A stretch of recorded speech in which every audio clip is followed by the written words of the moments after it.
Evening class first year Hindi medium student. Today I start the chapter सरल रेखाएं straight line. तो आज इसकी हम थ्योरी बता रहे हैं। तो पहला इसमें पहली हेडिंग है, आप बुक में भी देख लीजिए, आनति कोण। आनति कोण या कह सकते हैं कि रेखा का झुकाव। तो देखिए इसमें कि एक रेखा का आनति कोण वह कोण थीटा है, आनति कोण को हम थीटा ले लेते हैं, जो वह एक्स अक्ष की धनात्मक दिशा से वामावर्त दिशा में बनाती है। तो देखिए जैसे मान लिया ये वाई एक्सिस रहेगा और ये हॉरिजॉन्टल वाला एक्स एक्सिस, एक्स ओ एक्स डैश और वाई ओ वाई डैश। तो मान लिया कोई रेखा इस तरह एल, तो इस रेखा का आनति कोण जो निकालना है वो क्या होगा, एक्स अक्ष की धनात्मक दिशा, मतलब हम एक्स अक्ष के ऊपर लेंगे, एक्स अक्ष के ऊपर लेंगे और साथ में वामावर्त दिशा, वामावर्त को अंग्रेजी में बोलते हैं एंटी क्लॉकवाइज। वामावर्त दिशा एंटी क्लॉकवाइज, घड़ी की सुइयों के चलने की विपरीत दिशा में कोण को धनात्मक माना जाता है। तो एंटी क्लॉकवाइज में ये जो थीटा कोण बना रही है रेखा एक्स अक्ष से, एक्स अक्ष के ऊपर से, इसी को बोलते हैं रेखा का आनति कोण। तो रेखा का आनति कोण हमेशा क्या होता है, थीटा यहाँ पे हमने माना है। और रेखा के दो आनति कोण हमेशा होते हैं, हमेशा रेखा एक्स अक्ष पर दो कोण बनाती है। एक अगर थीटा होगा तो दूसरा हमें ऑलवेज क्या बनेगा, 180 माइनस थीटा।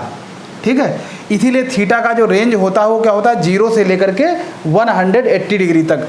क्योंकि 0 से 180 का मतलब हुआ प्रथम चतुर्थांश और द्वितीय चतुर्थांश। और प्रथम में हम जानते हैं कि tan का मान होता है 0 से इन्फाइनाइट तक, और सेकंड क्वाड्रेंट में होता है माइनस इन्फाइनाइट से 0 तक, मतलब पूरा रियल नंबर दो क्वाड्रेंट में कवर हो जाता है। तो थीटा का मान कहाँ से कहाँ तक होगा, 0 से लेकर के 180 डिग्री तक। अब अगर हम इसी थीटा की टेंजेंट ले लें, मतलब अगर tan ले लें, तो tan थीटा को हम क्या बोलते हैं, उस रेखा की प्रवणता या ढाल। इस रेखा की प्रवणता या ढाल क्या होगा, tan थीटा होगा। और प्रवणता को हम हमेशा, प्रवणता या ढाल को हम m से प्रदर्शित करते हैं। तो हम कह सकते हैं कि m बराबर क्या होता है, tan थीटा। ये रेखा की प्रवणता का फार्मूला है।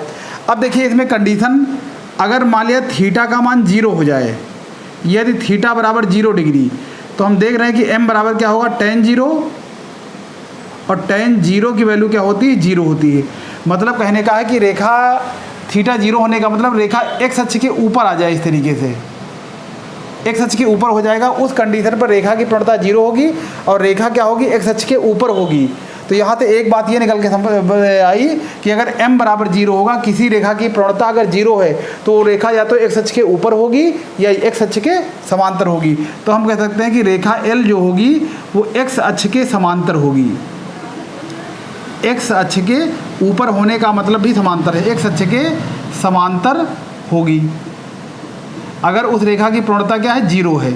दूसरी बात ध्यान रखिए, अगर थीटा की वैल्यू 90 डिग्री है, मान लिया कि रेखा जो क्या है एक्स अक्ष के लंबवत है या वाई अक्ष के समांतर है, इस कंडीशन पर m बराबर क्या होगा, tan 90, और tan 90 की वैल्यू क्या होती है, नॉट डिफाइंड। मतलब अगर कोई रेखा वाई अक्ष के समांतर है या एक्स अक्ष के लंबवत है, उस कंडीशन पर उस रेखा की प्रवणता क्या होगी, अपरिभाषित होगी। Write down. अब दूसरा फार्मूला हम निकालने जा रहे हैं कि रेखा की प्रवणता निकालना जब वह दो बिंदुओं x1, y1 और x2, y2 से होकर जाती है। मतलब इस कंडीशन पर हमको रेखा का एक्स अक्ष से झुकाव नहीं दिया गया है, इसकी जगह पे क्या दिया गया है कि वो दो बिंदुओं से होकर जाती है। तो देखिए इसका फिगर,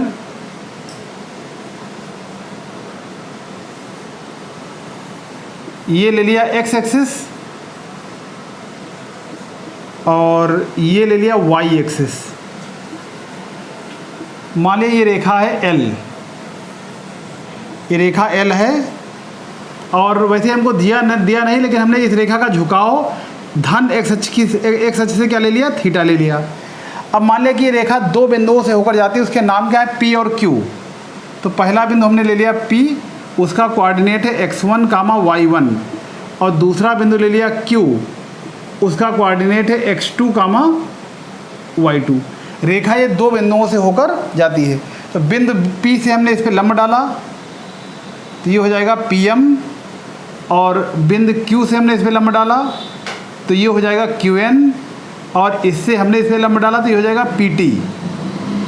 तो देखिए अब बिंदु P का जो x कोऑर्डिनेट है वो x1 है, तो हम देखिए ओरिजिन से m की दूरी क्या होगी, x1 होगी मूल बिंदु से, तो OM कितना होगा, x1 होगा। और ON कितना होगा, x2 होगा।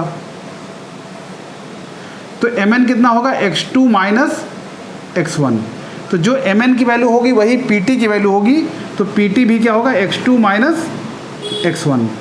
इसी तरह PM की वैल्यू क्या है, y1, और QN की वैल्यू है y2, तो QT की वैल्यू कितनी होगी, y2 माइनस y1। और हम ये भी जानते हैं कि रेखाखंड जो PT है वो क्या है, x अक्ष के समांतर है, और दो समांतर रेखाओं को अगर कोई तिर्यक रेखा काटती है तो संगत कोण बराबर होते हैं, तो ये थीटा है तो ये भी क्या होगा, थीटा होगा। अब हम समकोण त्रिभुज QTP या PTQ ले लेंगे। समकोण त्रिभुज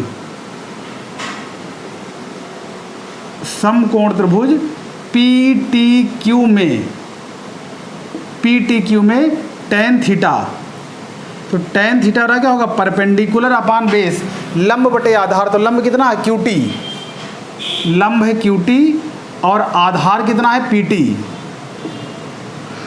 तो QT की वैल्यू कितनी, y2 माइनस y1, और PT कितना होगा, x2 माइनस x1। तो ये हो जाएगा tan थीटा, और tan थीटा की वैल्यू कितनी होगी, m होगी। तो m बराबर tan थीटा बराबर y2 माइनस y1 अपान x2 माइनस x1। ये होगा अगर कोई रेखा दो बिंदुओं से होकर जाती है, उस कंडीशन पर ये फार्मूला होगा। Write down.